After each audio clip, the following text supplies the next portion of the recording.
Hello दोस्तों, आपका स्वागत है लॉजिक ट्रेड में। आज अपन बात करने वाले हैं एवेन्यू सुपरमार्ट्स यानी कि डी मार्ट के रिजल्ट के बारे में कि डी मार्ट के रिजल्ट कैसे आए सितंबर के। ठीक है, क्या कुछ इंक्रीमेंट हुआ है क्या इसमें, क्या भविष्य में कंपनी चल पाएगी नहीं चल पाएगी, क्या कंपनी ऐसे ही रैंकती रहेगी, तो सब कुछ का डिटेल डिस्कशन आज इस कंपनी के बारे में अपन करने वाले हैं। ठीक है, देखो, सबसे पहले कंपनी की कितनी बड़ी है, 2,81,000 करोड़ की कंपनी है। ठीक है, सब चीज देखने के बाद अगर आप ये चीज देख लेते हो कि यार कंपनी इतनी की है, प्राइस इतने का है, ये सब मैटर नहीं करता। कौन कौन सी चीज मैटर करती है कि प्राइस टू बुक कितना का है कंपनी का, कंपनी का रोज कितने का है। ठीक है, कंपनी का आरओई कितने का है। ठीक है, कंपनी के पास ट्रेड रिसेबल कितने का है, एक एक करके बता रहा हूँ सारी चीजें। ठीक है, कंपनी का डेटा डेज कितने का है और कंपनी का डिविडेंड यील्ड कितने का है। ये जो मेन चीजें होती हैं, ये सबसे पहले देखनी होती है कि यार कंपनी के अंदर ये सब चीज ठीक तो है ना। रोज का मतलब होता है रिटर्न ऑन कैपिटल एम्प्लॉयड, इसका मतलब होता है कि आपकी इक्विटी और डेट को मिला के उस पे कितना रिटर्न बन रहा है, उसे कहते हैं रोस। और ये होता है आरओई, इसमें डेट का पार्ट हट जाता है, केवल रह जाता है इक्विटी। इक्विटी पे कितना पैसा कंपनी कमा रही है वो पार्ट है। प्राइस टू बुक 13 टाइम्स है, यानी कि बुक वैल्यू पर कितने गुना कंपनी ट्रेड कर रही है। ठीक है, थर्ड है फिर डिविडेंड यील्ड। डिविडेंड यील्ड है कि कंपनी इस मार्केट कैप का कितना परसेंटेज डिविडेंड के रूप में बांट रही है, उसे कहते हैं अपन डिविडेंड यील्ड।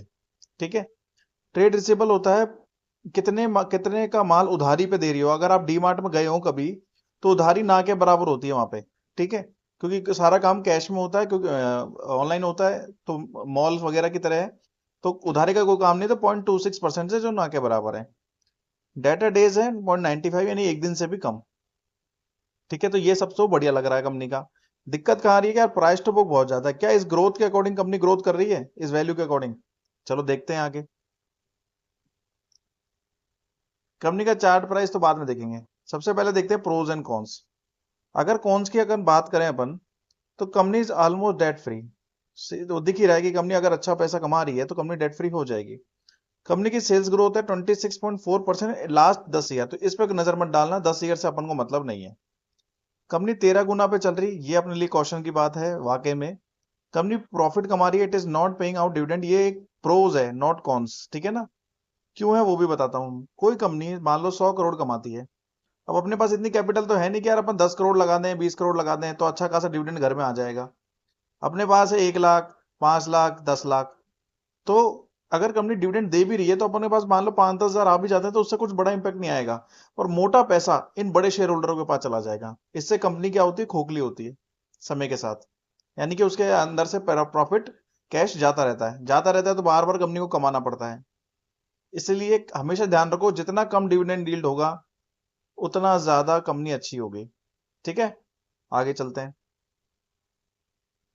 ठीक है, ये कंपनीज वो हैं जो इसके पीयर कंपैरिजन में आती हैं, यानी कि सिमिलर टाइप ऑफ बिजनेस कर रही हैं। अब आते हैं क्वार्टर रिजल्ट्स पे। ठीक है ना, जिसका अपन को बेसब्री से इंतजार था। देखो, सितंबर के रिजल्ट आए हैं अभी। पिछले सितंबर से पहले इसको कंपेयर करते हैं अच्छे से। 14,000 करोड़ की सेल थी पिछली बारी, करोड़ में सारा डेटा। ठीक है, उसके बाद ही सितंबर के सेल्स आई। फिर अब नेट प्रॉफिट आया 659 करोड़ का। फिर ये आया 685 करोड़, यानी कि ग्रोथ बिल्कुल 5-10% के आसपास की है। 10% मान ले हाईएस्ट। इसमें देखेंगे तो कुछ 15-16% के आसपास का है। ठीक है ना, अल्टीमेटली अगर देखें तो कंपनी ग्रोथ कर रही है, तो ये एक पॉजिटिव संकेत है कंपनी के लिए। बट किस स्पीड से कर रही है, 10% से। 10% का मतलब हो गया कि मोटा मोटा कोई भी योजना में 10%, एलआईसी वगैरह में 10% का आपको ब्याज मिल जाएगा, उतना कर रही है। ठीक है, तो कहने का मतलब है कंपनी के रिजल्ट है फ्लैट। फ्लैट क्यों कह रहा हूं मैं, उसका रीजन है इसका प्राइस टू बुक। अगर 13 गुना पर कंपनी खड़ी है सोचो, और 10% से ग्रोथ हो रही है, तो कंपनी को 55 साल लगेंगे अपना पैसा रिकवर करने में। क्या आप ऐसी कंपनी में इन्वेस्ट करोगे कि 2,81,000 करोड़ कमाने में कंपनी को 55 साल लगेंगे? क्या आप ऐसी कंपनी में इन्वेस्ट करोगे? नहीं करोगे। आपको क्या चाहिए कि कंपनी जितने पे चल रही है उतना पैसा वो कितनी जल्दी कमा रही है, दैट्स इट, बस इतना ध्यान रखना है, और कुछ नहीं देखना है इसमें। अभी आपको और चीजें दिखाता हूँ, देखो आगे। पीएनएल देखो, पीएनएल तो लगातार आप देखोगे पिछले कुछ सालों से लगातार बढ़ ही रहा है। ठीक है, तो वो तो बढ़िया कर रही है कंपनी, पर ग्रोथ इतनी अच्छी नहीं हो रही, प्रॉफिट्स में बहुत मिनिमलिस्टिक मिनिमलिस्टिक ग्रोथ हो रही है, जिस वजह से उसका प्राइस भी गिर गया है या फ्लैट हो गया है, अभी देख लेंगे चलो।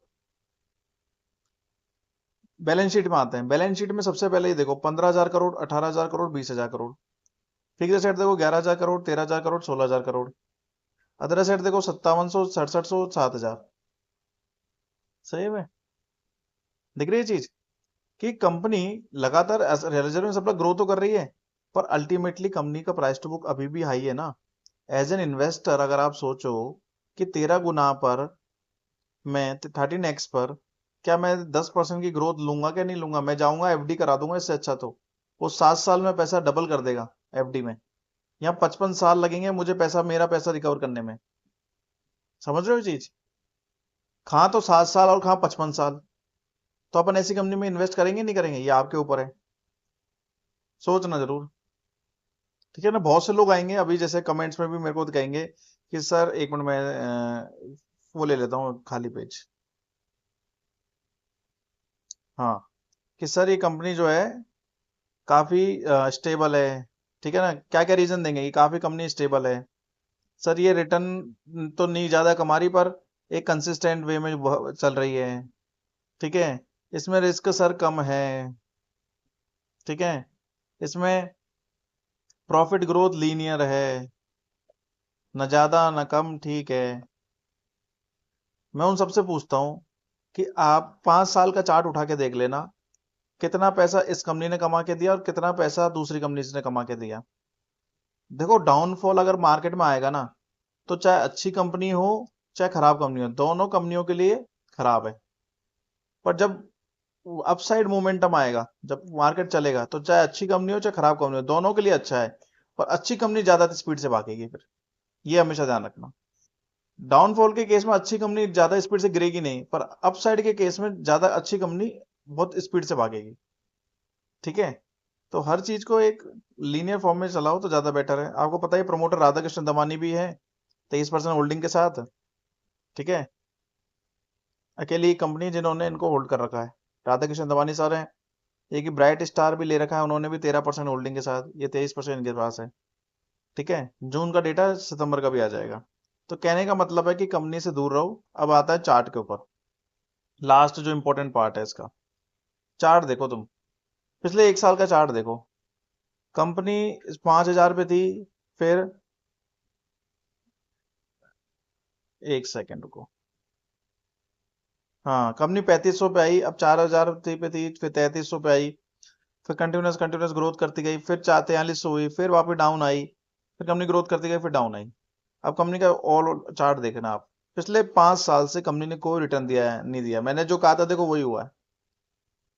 नहीं दिया ना रिटर्न कोई। अब कोई भी कंपनी उठा के आके दे दो मेरे को कि सर ये कंपनी है और ये आपके फॉर्मूले में सही फिट नहीं हो रही है, मैं मान जाऊंगा, मैं चैलेंज करता हूँ इस चीज में।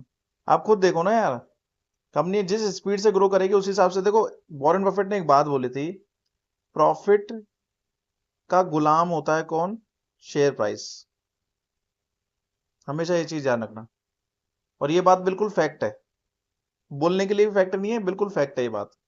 वही चीज हुआ है कंपनी की। आप ग्रोथ यहां से लगा के देख लेना, इसका चार्ट लगा के देख लेना, आपको उतनी ही ग्रोथ मिलेगी जितनी अभी कर रही है कंपनी प्रॉफिट्स में। ठीक है, तो आपका कोई भी अगर सवाल हो तो नीचे मुझे कमेंट सेक्शन में पूछ लेना। कंपनी का आपको पता ही है क्या काम करती है, एक बार और वो भी बता देता हूँ। मेनली डीमार्ट का काम है। ठीक है ना? अपने खुद के प्रोडक्ट्स भी बेचती है और बहुत सारे कॉन्ग्लोमरेट बिजनेस करती है। ठीक है, अगर कोई सवाल हो तो पूछ लेना। ठीक है, बाकी अपन लाइव सेशन में मिलते हैं डेली। अरे यार ये काम, डेली 9 बजे अपन लाइव सेशन में मिलेंगे। ठीक है ना? लॉजिक ट्रेड चैनल पर, इसी चैनल पर मिलेंगे। अगर कोई सवाल हो इस कंपनी के रिगार्डिंग, किसी भी कंपनी के रिगार्डिंग, तो आप पूछ सकते हो। ठीक है, have a nice day, thank you.